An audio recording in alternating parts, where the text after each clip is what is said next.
Some things are hard to say. In our lives, we all face conversations we are scared to have, whether it's confronting someone about a problem, asking for a raise, or even saying the first "I love you" to someone.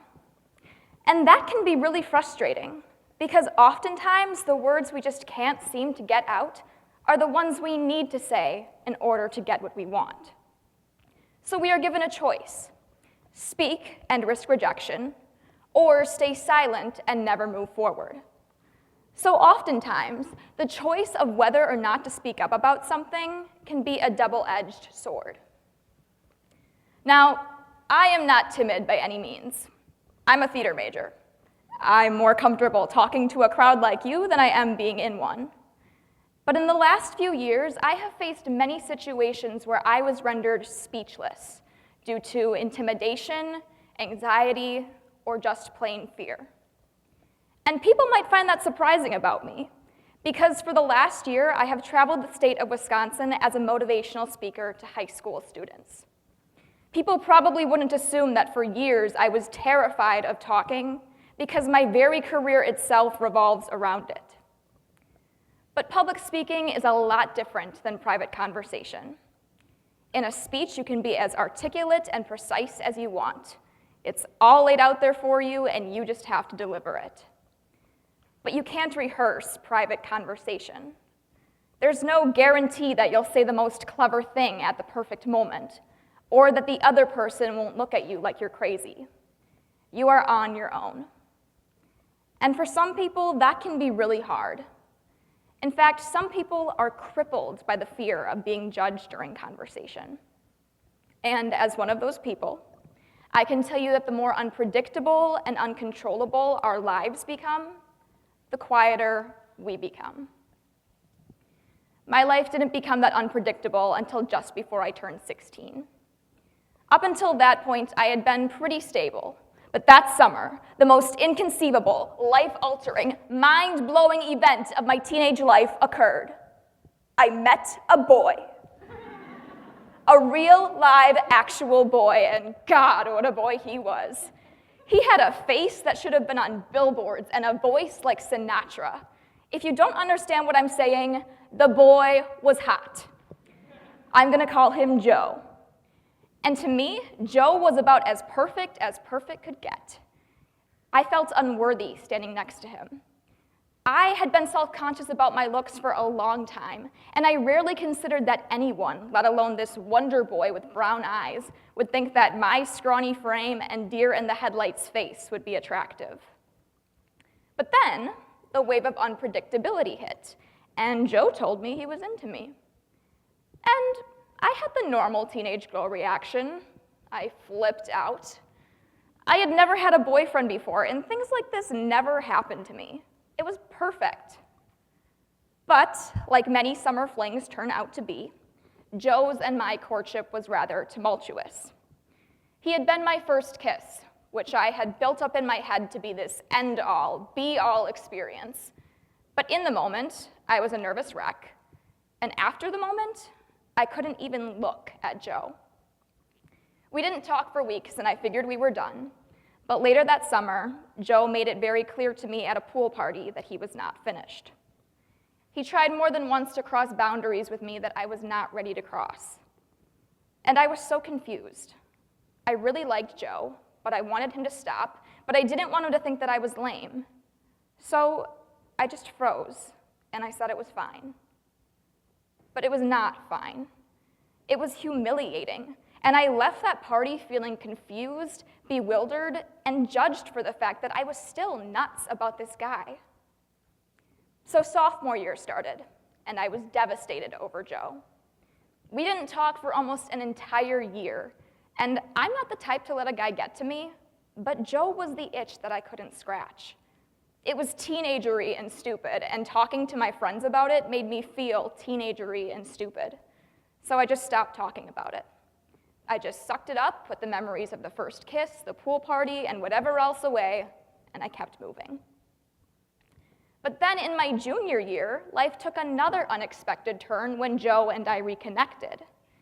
And this time, I fell hard. Suddenly, he was so much more than just a perfect face. He was funny, charming, and talented, and I genuinely thought that what had happened the summer before was just a phase. This Joe was different. So when he asked me out, I was still hesitant, but I had been waiting for this guy for almost 2 years. I thought that this time we would get it right. And for a while, everything was as perfect as I dreamed it would be. My life revolved around Joe, seeing Joe, daydreaming about Joe, Snapchatting Joe, kissing Joe. And as much as I hate saying this and sounding melodramatic, I really did fall in love with him. He was the first guy I could see a future with, and I really wanted that future. But then, again, life started to unravel. Our conversations became emptier. I would get so frustrated with his flip replies to things that I really cared about, but I didn't want to make him uncomfortable, so I just brushed it off. But I felt like I was giving a lot more than I was getting. Joe would flirt with other girls right in front of me. He was rude to me in frnt of his friends. And it seemed like every time I tried to voice my opinion about even simple things, he would come back with, "Well, that's dumb." And since I thought he was so perfect, I considered everything I loved to be wrong. I knew I was losing him, and I started having anxiety attacks. I became so caught up in trying to impress Joe that I started forgetting about myself. Then, just a few days before Valentine's Day of 2014, just 2 months after we started dating, I found out that Joe asked another girl to our junior prom. And I was in shock. I was in love with this guy. I had waited 2 years for him, and he couldn't even give me 2 months of his time. In my whole life, I had never felt more degraded and betrayed and stupid.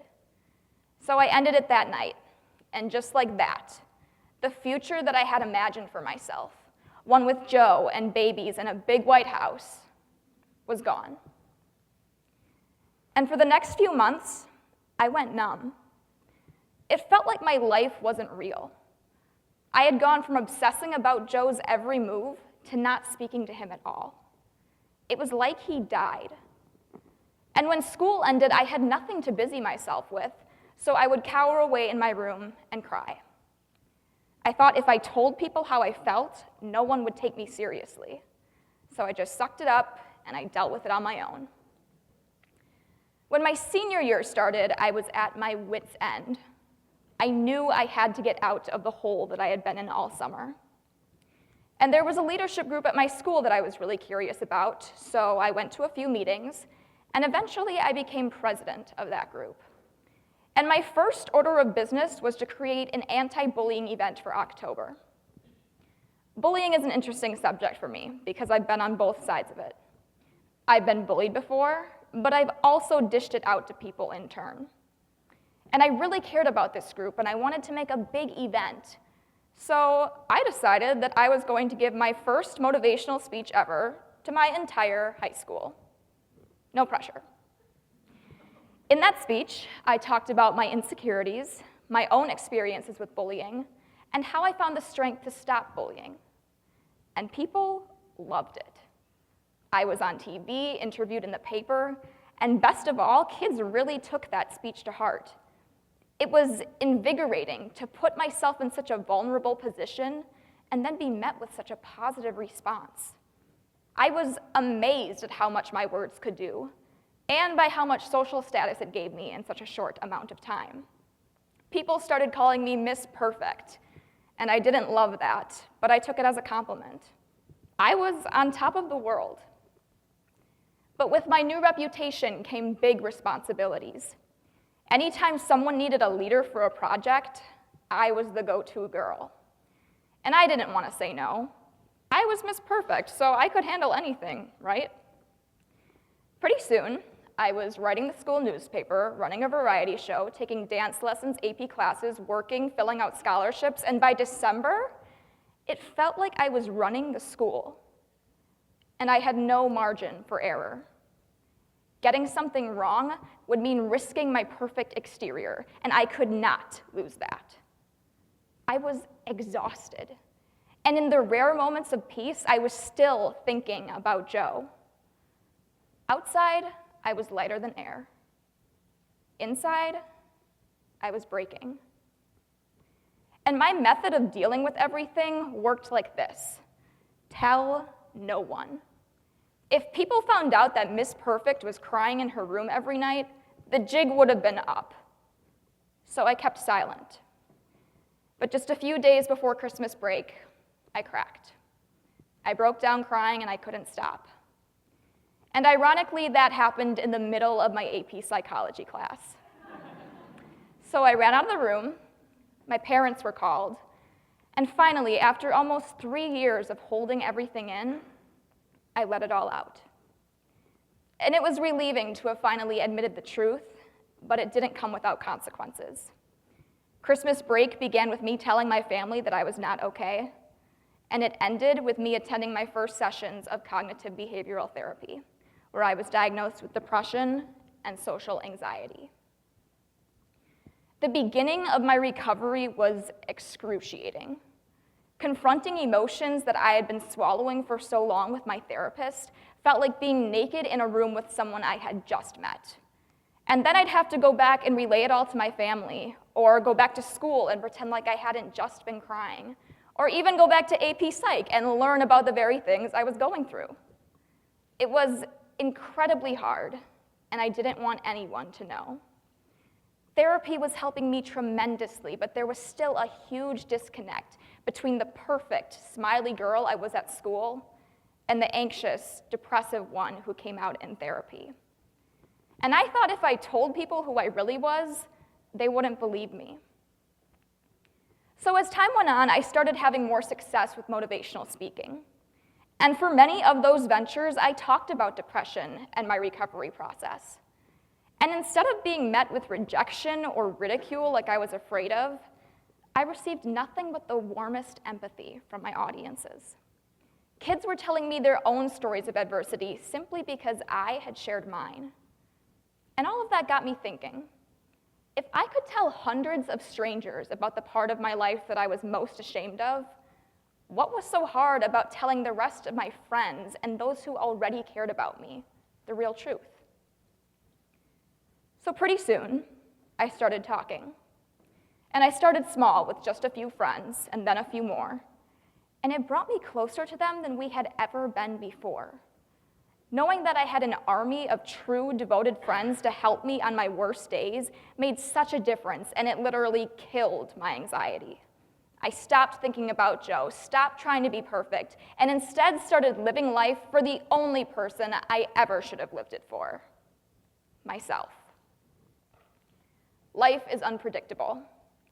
If anyone would have told me that I would go through 8 months of therapy and become a motivational speaker all in the same calendar year, I would have laughed in their face. But here I am. And I still deal with depression and anxiety all the time. No issue is ever fully solved. But in the last year, I've come to realize that even though I'm young and sometimes teenagery and stupid, I have a voice, and that I can use it to share what I've learned from this crazy, ugly, beautiful cycle that is life. And the first thing I learned is that perfection is overrated. For years, I tried so hard to date the perfect boy, have a perfect reputation, be a perfect girl. And ultimately, all of those ventures went down in flames. Being real, on the other hand, has brought me nothing but success. Breaking down in psych that day got me into the help that I needed. Telling my friends about who I am has made us closer than we've ever been. And telling my audiences about my imperfect past has gotten people talking about subjects that I'm really passionate about. Perfection is not only unattainable, but it's unrelatable.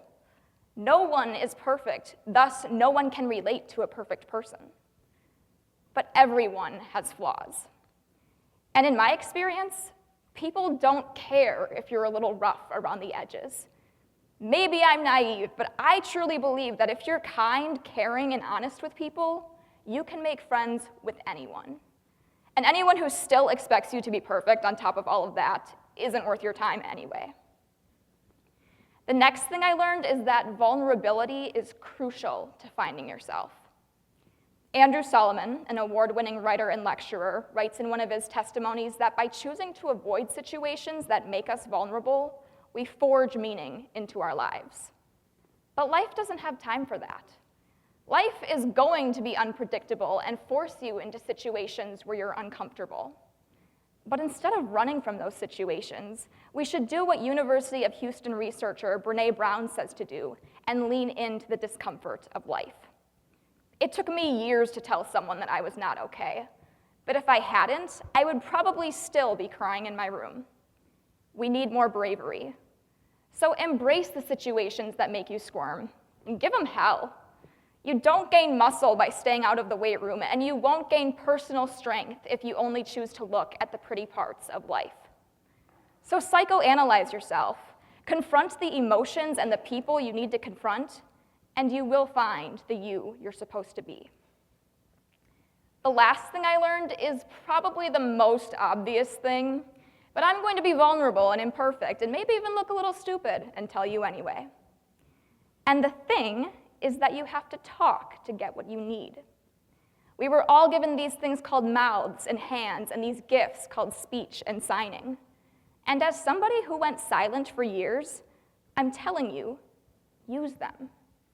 Let people in. No matter how stupid you think you sound, someone will take you seriously. Someone wants to help you. So talk about the things that matter to you, whether it's in front of hundreds of people or even just with one person. Leave nothing unsaid because it's always the things that you don't say that haunt you the most. But if you're honest with people, the ones who truly love you will listen. Life isn't always as easy as small talk. It took me 18 years and 8 months of therapy to realize that I have a voice. But now that I've found it, that voice has led me to do things I never knew I could do, like giving a TED Talk about talking. My voice has helped me see that there is so much power in speaking up and that there's a lot more to life than seeking to be the best in everything. We have a voice. Let's use it. Because some things are hard to say, and life is unpredictable, weird, uncomfortable, totally aggravating, and yet incomprehensibly beautiful in so many ways. And we should talk about that. Thank you.